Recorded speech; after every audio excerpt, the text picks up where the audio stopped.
coming into last Saturday, there's a lot of work put into the scout and just we have this motto saying be physically or mentally tight and physically loose. So we knew that mentally that we had to stay focused and go to the scout and go what we learned from practice, and then stay physically loose and just play it like we know we can. And we knew that they were top ranked teams, so we just went in and we said, let's just ball out. And coming off of the loss a couple weeks ago, we just knew we had to flip that switch because we're a good team and we know that we're coming into this weekend and we wanted to win so bad and to get that ranking in the top 4 of the RMAC. So it felt really good.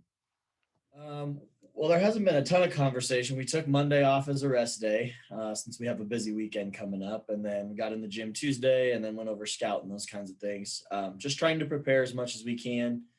We realize that we are in a good position playoff wise, but doing the math and looking at some things, if we can close out well at home and things play out in theory how they should across the conference, there's opportunity for us to move up in the rankings and improve our playoff standing. And so that's kind of been our focus that we've started talking with the team about.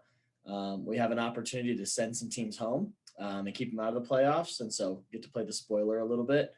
And then also the opportunity to help put ourselves in a historical position in terms of being able to finish high and get some momentum rolling into the tourney. So we know that we have 2 more conference games, and we just are trying to go out and win out just so we can finish in the top 4. And we've worked a lot on defense and just going all out for the ball and being scrappy is what we call it. And we just know that we need to finish out this weekend so that way we can finish high in the RMAC and just have fun and play hard. It was kind of our plan, right? We talked about reemerging in year 1 and then in year 2 becoming significant and starting to knock off some of those top teams. And so for us, it's what we've been talking about. It's what we've been preaching in the gym. It's nice when it comes to fruition and things work out the way that you want to, but we're still a long way from where we want to be. We still have an ugly loss on our record.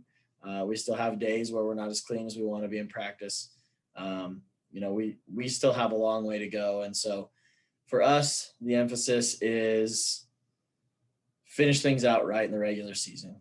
Okay. Mark your spot in history, mark it down in the record books. And then we've got 2 weeks to prepare for our national championship. And we don't get a national tourney this year. And so the RMAC championship is our national championship. And I think we're in a good position. We match up well with, the top seeded teams. And for us, we want to put ourselves in a position so that we can be not just contenders, but we can make a deep tourney run. Making the tournament last year was great, but we already been there. And so now we got to make the Final Four and try to make the championship match and see what we can build off of, make it a little bit yet better year by year. And eventually, in theory, we'll get there. So that's kind of what we're preaching to the team and just trying to stay focused on what's ahead of us this weekend, taking it one game at a time and not getting too carried away. As we've got 2 very capable opponents coming in that are going to challenge us. And quite frankly, both are rivalry games. So we know we're going to get people's best as they're both trying to make a tournament push. Yeah, so coming into this year, I was signed as a libero DS, so I thought I was going to be playing back row most of the time. And I knew I had eventually the opportunity to maybe play front row.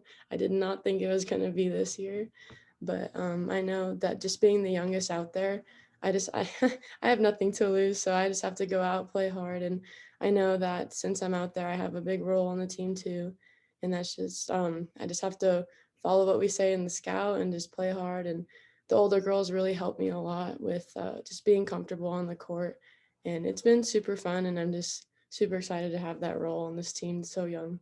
Yeah, that's so helpful because during the fall, we had all that time to come together as a team and really mesh well together and have good culture coming into the spring season, which is why I think we're doing so well right now, because even the freshmen, we all are used to everything with the team, and just going into next year with all that the connections that we have right now, it's just going to be a great team next year because we all mesh so well together. And having that extra time to prepare for the real season next fall is just really good. And I'm excited to see what we have next year. UCCS is they're talented. They go 4 or 5 sets with everybody. So they've got some talent on the pins, and they're going to sling the ball around outside to right side and try to hurt you from there. Statistically, they're a really strong passing team. And so they're in system a lot. And so defensively, you've got to be really ultra organized and those kinds of things.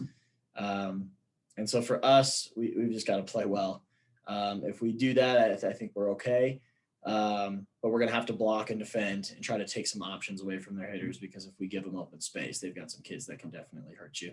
But again, they're right now, they're out on the bubble. They're on the outside looking into the playoff picture. And so they need the points. And so that they're going to be in hungry. And so we can't become complacent with them. And then Black Hills, yes, it's a personal rivalry game for me, just with the family history, and obviously having coached there and grown up there, and being good friends with Coach Carmichael, it always means a little bit more to us. And they're on that. Honestly, they're a much better team than their record shows. They had a lot of COVID issues this year, and I think their starters are just kind of getting back into it. So we can expect a great match from them. They're a team that we've struggled with for the last couple of years, and so this is our opportunity to go out and finish the regular season well. And put ourselves in a position. Again, we're trying to focus on what we need to do. And if we can execute well at home, as we have so far, I'm excited to be able to finish things out and hopefully give Grace Miles a good senior day send off. She's just like a ball of fun, man. She's a wreck. Well, she's a wrecking ball of fun. I should rephrase that. She's just wild and crazy. She probably gets more excited for her teammates than she does for herself. She's just a player that is going to pick up the mop and do the dirty work, whatever you need her to do. If you need her on the outside, if you need her on the right. She's a player that I think was brought in to play a role by the former staff here, and then has always kind of found a way to see some court time. And she's had some big impactful moments for me and my program here over the last couple of years. But the big thing I would just say about Grace is, like, the girls all love her.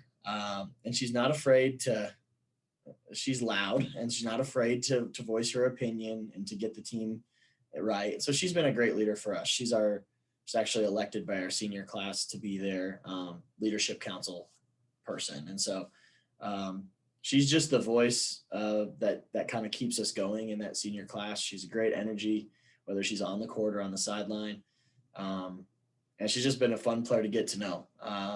And she's also a kid that, just in practice, she's one that if you're not paying attention, she could take your head off at any moment. So she just gives us a big spark. She's been a pleasure to coach, and she'll definitely be missed when she's gone.